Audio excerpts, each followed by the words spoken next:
கீதாலயா கீதாலயா பற்றி விவரம் சொல்லும்படி கேட்டுக்கொள்கிறேன். கீதை, பகவத்கீதை எப்படியெல்லாம் மக்களுக்கு பயன்படும், யாரெல்லாம் அதை எப்படி பயன்படுத்தலாம் என்பதை பற்றியும் சொல்ல வேண்டும் என்று கேட்டுக்கொள்கிறேன். ஹரி ஓம். வணக்கம். கீதாலயா என்றது ஆலயம் என்றாலே எல்லோருக்கும் தெரியும், ஒரு கோவில். கீதாவுக்கு ஒரு ஆலயம் கட்ட நான் மனசில் எப்போது இடமாக இருந்தேன். அது என்னுடைய ஆச்சாரியர்கள், நான் அமெரிக்காவில் இருக்கும்போது என்னுடைய ஆச்சாரியர்கள் கண்டுபிடிச்சிட்டாங்க. அதை அவங்க கூர்ந்து கவனிப்பாங்க. அப்போது கவனிக்கும் போது உனக்கு இந்த நல்ல ஆன்மீக அறிவு நிறைய இருக்குது, நிறைய விஷயங்கள் தெரியுது, ஆனால் நீ ஏன் சொல்லிக் கொடுக்கக்கூடாது, ஏன் எங்ககிட்ட வந்து உட்கார்ற, நான் உபநிஷத்தெல்லாம் கற்றுக்கிறதுக்காக போவேன். அப்போயே அவங்க கண்டுபிடிச்சிட்டாங்க, நீ பகவத்கீதையாவது சொல்லிவிடுங்க, பகவத்கீதையாவது சொல்லுங்க. எனக்கு அது மேலே ரொம்ப பற்று இருக்குது. பற்றுன்னா பெரிய மரியாதை. அது சொன்ன உடனே அவங்களுக்கு புரிஞ்சிருச்சு.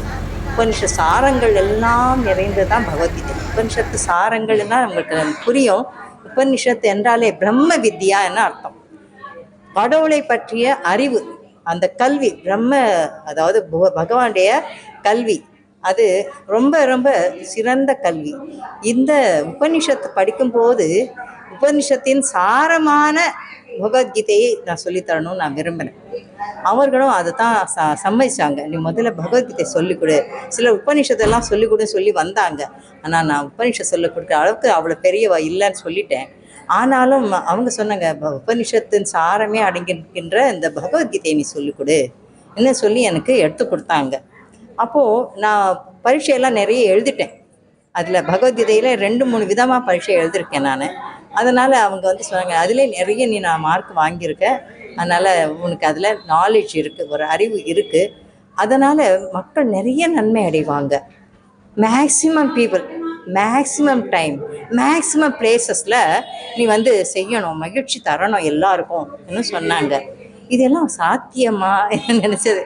ஆனால் இன்றைக்கி எனக்கு ஆனந்த கண்ணி வருது.